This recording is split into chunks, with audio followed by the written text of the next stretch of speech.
Morning, dear aspirants. Today's news.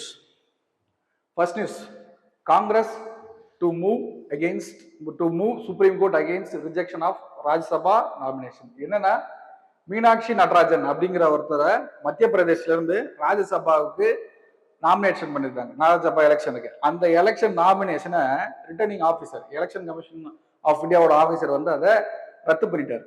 ஏன் அப்படின்னா he has to that Meenakshi Natarajan has to file their case history, அவங்களோட case ஹிஸ்டரியை file பண்ணிருக்கணும். பண்ணல அப்படின்ற பேசிஸ்ல அந்த நாமினேஷனை கேன்சல் பண்ணிருக்காங்க.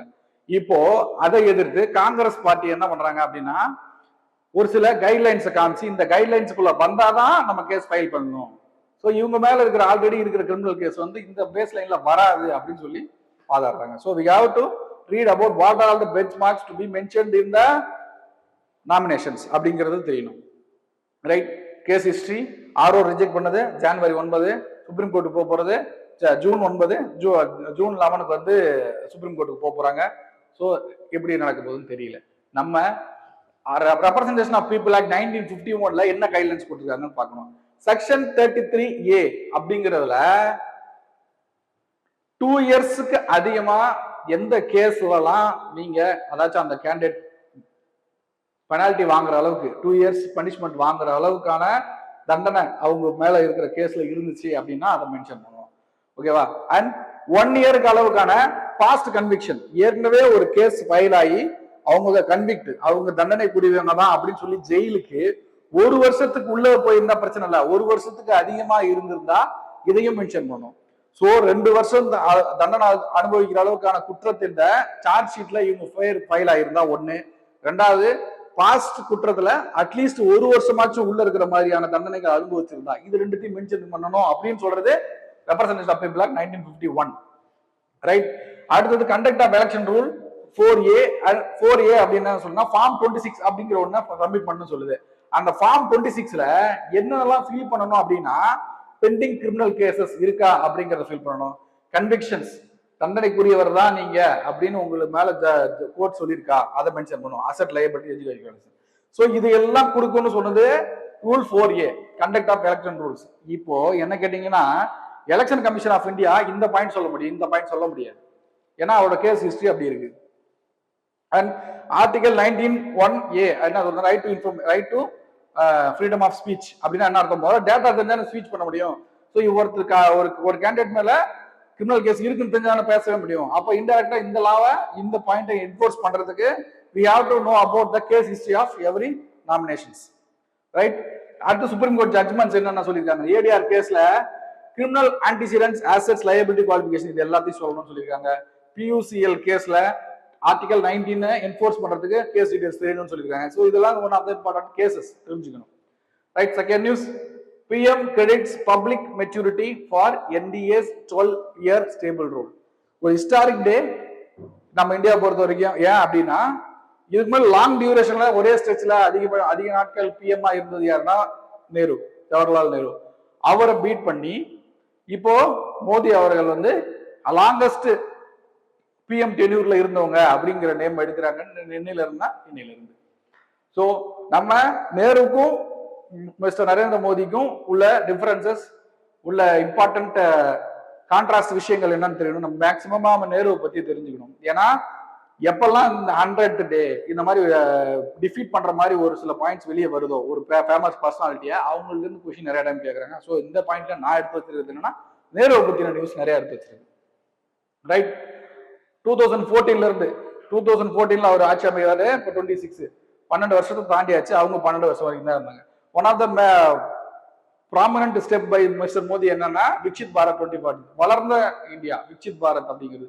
மேட் இன் இந்தியா அவர் தான், மேக் இன் இந்தியா அவர் தான், அதோட ஸ்டெச் தான் இப்ப விக்சித் பாரத். ரைட், ஜவஹர்லால் நேரு நம்ம அவரை பத்தி கண்டிப்பா தெரிஞ்சுக்கணும். Born 14th November 1889, first Indian prime minister, இந்தியாவோட ஃபர்ஸ்ட் பிரைம் மினிஸ்டர் அவங்க தான். Prominent leader of INC children's டேவா கொண்டாடுறோம். அந்த செஷன் லாகூர் செஷன், ஹிஸ்டாரிக் செஷன் லாகூர் செஷன் கண்டிப்பா இருந்து கேள்வி வாய்ப்பு இருக்கு. ஏன்னா இந்த செஷன்ல தான் ஃபர்ஸ்ட் அவர் வந்து செஷனோட ஹெட்டா அறிவிக்கிறாங்க. இந்த செஷன்ல தான் most famous salt satyagraha and CTM எல்லாத்தையுமே அறிவிக்கிறது இந்த செஷன்ல தான். கண்டிப்பா இந்த லாகூர் செஷன்ல இந்த வருஷம் கொஸ்டின் இருக்கும், கண்டிப்பா படிச்சுக்கோங்க. ரைட். அவரோட விஷன்ல பெருசா இந்தியாவில் எடுத்து வச்ச ஸ்டெப்ஸ் பார்லிமெண்டரி டெமோக்ரஸி அவரோட ஸ்டெப் தான். சயின்டிபிக் டெவலப்மெண்ட், அதாவது இந்தியாவில் இருக்க ஐஐடிசி, யூஜிசி, சிஎஸ்ஆர், சிஎஸ்ஐஆர் இது எல்லாத்தையுமே அவரோட தொலைநோக்கு பார்வையில ஆரம்பிச்சது தான். எக்கனாமிக் பிளானிங், 5 இயர்ஸ் பிளான் அவர் தான். ஃபாரின் பாலிசி, நான் அலைன்மெண்ட், எந்த பார்ட்டி கூட சேரக்கூடாது. இந்தியா வந்து எந்த ஒரு அலைன்டு டீமோ அகேன்ஸ்ட் இன்னொரு அலைன் டீம் இருக்குன்னா எந்த டீம் கூட சேரக்கூடாது. We are peace loving country அப்படிங்கிற ஸ்டாண்டர்ட் பாயிண்ட் எடுத்து வச்சது மிஸ்டர் நேரு தான். ரைட். பஞ்சஷீல்னா ஒரு 5 பேசிக் பிரின்சிபல்ஸ் மாதிரி. India should follow that 5 basic principles. என்னன்னா mutual respect, mutual non aggression, mutual non interference in the internal affairs, equality and mutual benefit, peaceful coexistence. இந்த Panchsheel 5 பாயிண்டையும் base பண்ணி தான் இந்தியாவோட ஃபாரின் பாலிசி இருக்கணும்னு அப்பவே பிளான் பண்ணி வச்சிட்டாரு. ஸோ அதுக்கப்புறம் வந்து ஐக்கிய குஜராத்ல இருந்து எல்லாரும் பிளான் பண்ணது அதை வச்சு தான். அவரோட famous book discovery of India, glimpses of world history, இதெல்லாம் அவரோட famous book. Third news, Indian reservoirs can host 1 or 2 gigawatt floating solar capacity, shows report. என்ன அப்படின்னா, சோலார் பவர் பிளான்ட் இந்த லேண்ட்ல பில்ட் பண்ணி அந்த போட்டோ வோல்டாயிக் செல்ல வச்சு கரண்ட் எடுக்கிறத விட சி அல்லது வாட்டர் பாடிஸ்க்கு மேல நம்ம சோலார் பேனல்ஸ் லே பண்ணோம் அப்படின்னா லேண்டை ஆக்கிரமிக்க இடமும் மிச்சமாகும். அதே நேரத்தில் இன்னும் பல பெனிஃபிட்ஸ் இருக்குன்னு சொல்லி ரிப்போர்ட் ரிலீஸ் பண்றாங்க. ஸோ அதுல 1 or 2 ஜிகாவாட் அளவுக்கான கெப்பாசிட்டி நம்மளால ப்ரொடக்ஷன் பண்ண முடியும். நமக்கு வந்து 450 இருந்து 500 ஜிகாவாட் வரைக்கும் தேவைப்படுது நம்ம இந்தியாவுக்கு. அதுல 100 ஜிகாவாட் சோலார் பேனல் மட்டும் எடுக்க முடியும் அப்படின்னா 100 ஜிகாவாட் நியூக்ளியர் பவர் பிளான்ட் இப்படியே போயிட்டு இருந்தாலும் நம்ம கோலை நம்ம நிறுத்திடலாம். ஸோ அட்மாஸ்பியர் நல்லா இருக்கும். Right. So 5 states alone stand account bulk of India's floating solar power plant. என்னென்ன 5 ஸ்டேட்? மகாராஷ்டிரா, மத்திய பிரதேஷ், கர்நாடகா, ஒடிசா, தெலுங்கானா. ஸோ என்ன அட்வான்டேஜஸ்? ஃப்ளோட்டிங் சோலாரோட அட்வான்டேஜஸ் என்ன? சேவ் லேண்ட், லேண்டை வந்து லேண்ட் யூசேஜை வந்து எஃபிஷியண்டாக யூஸ் பண்ணலாம். Higher efficiency, reduce evaporation. Evaporation மூலமா வாட்டர் கண்டென்ட் வந்து நிறைய சேவ் பண்ண முடியாம போகுது. இப்போ அதை தடுக்கலாம். மேலே வந்து சோலார் பேனல் போட்டோம்னா எவாபரேஷனை தடுக்கும்.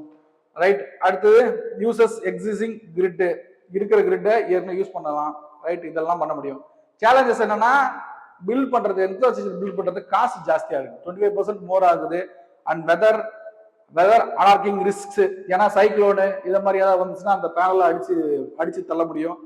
ரைட். அதுக்கப்புறம் வந்து அந்த ஒன்ஸ் இன்ஸ்டால் பண்றது வாட்டர் பாடிஸ் மேல இன்ஸ்டால் பண்ணா அதை ரிப்பேர் பண்றது ரொம்ப இஷ்யூவா இருக்கு.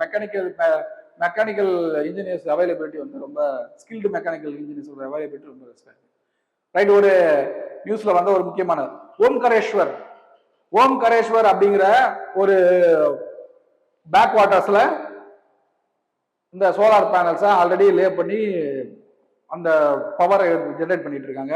ரைட். அது எங்க இருக்குன்னா நர்மதா ரிவர் மத்திய பிரதேஷ்ல இருக்கு. அது ஒரு பேக் வாட்டர்ஸ்னா எந்த ஒரு அலை பாடுகளுக்கும் சிக்காம அப்படி ஸ்டாண்ட் ஸ்டில்லா இருக்கும். அதுதான் பேக் வாட்டர்ஸ். ரைட். 600 மெகாவாட் கெப்பாசிட்டியில அது ரன் ஆகிட்டு இருக்கு. ஓகேவா? Mark question. PM called for healthy competition among states to become $1 trillion economy. Analyze the role of cooperative and competitive federalism in India's growth history. So cooperative-னா நம்ம நித்தி ஆயோகலாம் சொல்ல முடியும். So 2 பக்கத்துக்கு 150 வேர்ட்ஸ்க்கு எழுதி photo எடுத்து அனுப்புங்க. கண்டிப்பா திருத்தி தருவோம். தேங்க்யூ. குருஷேத்ரா குருஷேத்ரா குருஷேத்ரா குருஷேத்ரா குருஷேத்ரா குருஷேத்ரா